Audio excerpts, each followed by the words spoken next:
Assalamualaikum warahmatullahi taala wabarakatuh.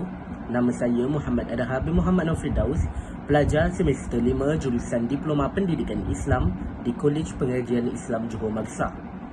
Dan pada hari ini, kami daripada kumpulan 2 ingin membentangkan mengenai makna tafsir bil ra'i, tafsir bil maksur dan juga isyari di bawah semata pelajaran tafsir oleh Ustaz Muhammad Khalim bin Kasmuri. Tafsir bil maksur, sebagaimana dijelaskan oleh Al-Farmawi, tafsir bil-maksur disebut pula tafsir bil-riwayah adalah penafsiran yang mendasarkan pada penjelasan Al-Quran itu sendiri, penjelasan Rasul, penjelasan para sahabat melalui ijtihadnya dan aqwan tabi'in. Tafsir bil-maksur adalah metod penafsiran dengan cara mengutip atau mengambil rujukan daripada Al-Quran, hadis Nabi, kutipan sahabat serta tabi'in. Seterusnya, bagi tafsir bil-ra'i, kata al-ra'i bererti pemikiran, pendapat atau ijtihad. Sedangkan menurut definisinya, tafsir bil-ra'i adalah penafsiran Al-Quran yang didasarkan pada pendapat peribadi mufassir itu sendiri. Secara dasarnya, ra'i bererti keyakinan ataupun i'tiqad atau analogi, iaitu kias dan juga ijtihad. Seterusnya, tafsir isyari adalah kata majmuk yang terdiri dari dua kata. Kata isyari berfungsi sebagai keterangan sifat bagi kata tafsir.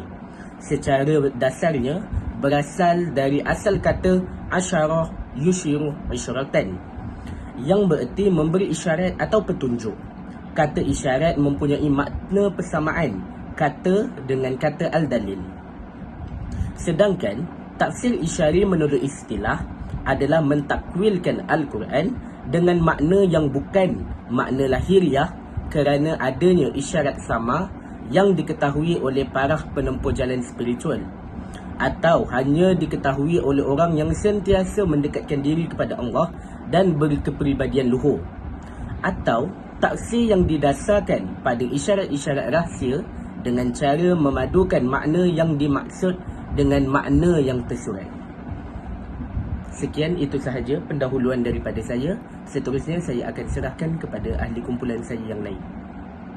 Baik, bismillahirrahmanirrahim. Seterusnya, dalam setiap pembahagian tafsir-tafsir tersebut terdapat beberapa contoh kitab-kitab dalam setiap pembahagian tafsir tersebut, iaitu tafsir bil maksur, bil-ra'i dan tafsir isyari.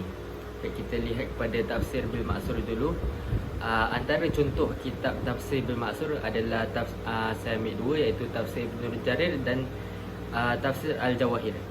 Tafsir yang pertama contohnya adalah tafsir Ibnu Jarir, iaitu pengarang tafsir Ibnu Jarir ni ialah Ibnu Jarir At-Tarabi, iaitu yang dikenali sebagai Abu Ja'far. Keistimewaan kitab ini, ia sentiasa menyebutkan sanad dan pendapat yang diriwayatkan dari riwayat yang dikemukakannya. Seterusnya, contoh kitab tafsir bil maksur adalah tafsir Al-Jawahir, iaitu pengarangnya yang bernama Imam Agung Abdul Rahman bin Muhammad. Tafsir ini termasuk tafsir maksur yang ia kutip dari pendapat ulama salaf, dengan membezakan pendapat yang sahih dan daif. Seterusnya, kita lihat pada pembahagian tafsir bil-ra'i. Antara contoh kitab tafsir bil-ra'i adalah tafsir Fathul Qadir. Pengasas tafsir Fathul Qadir ini adalah Al-Imam Asy-Syaukani.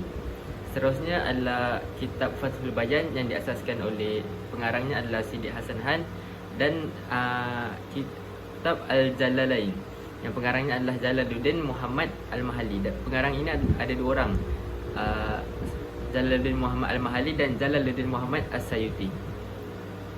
Dan yang terakhir adalah tafsir isyari. Antara contoh kitab tafsir isyari adalah tafsir Al-Quran.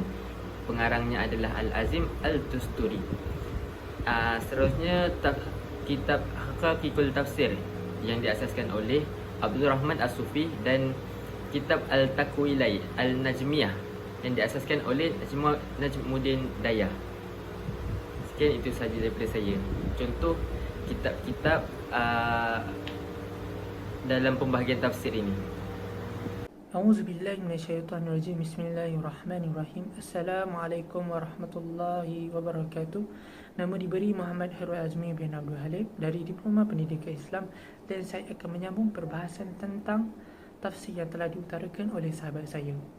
Okey, kita melihat daripada pengulangan ulama bahawa tafsir Al-Masri, iaitu tafsir yang disandarkan oleh Al-Quran dan Al-Hadis, merupakan sebuah tafsir yang perlu diterima oleh hati ini, dan kita perlu mengimani secara bulat-bulat tanpa sebarang raguan, kerana tafsir yang diberikan tak ada pemikiran ataupun bersumberkan nafsu dan pemikiran manusia, tetapi bersumberkan dengan Al-Quran dan Hadis. Manakala tafsir Ar-Ra'yi, iaitu tafsir yang menggunakan akal fikiran ulama tersebut, jadinya ada ulama yang menerima kerana mafhum Al-Quran, iaitu Allah suruh mentadabbur Al-Quran, iaitu mendalami Al-Quran. Dengan mendalami itu, para ulama dapat membuat sebuah hukum yang baru kerana memahami konteks yang diberikan.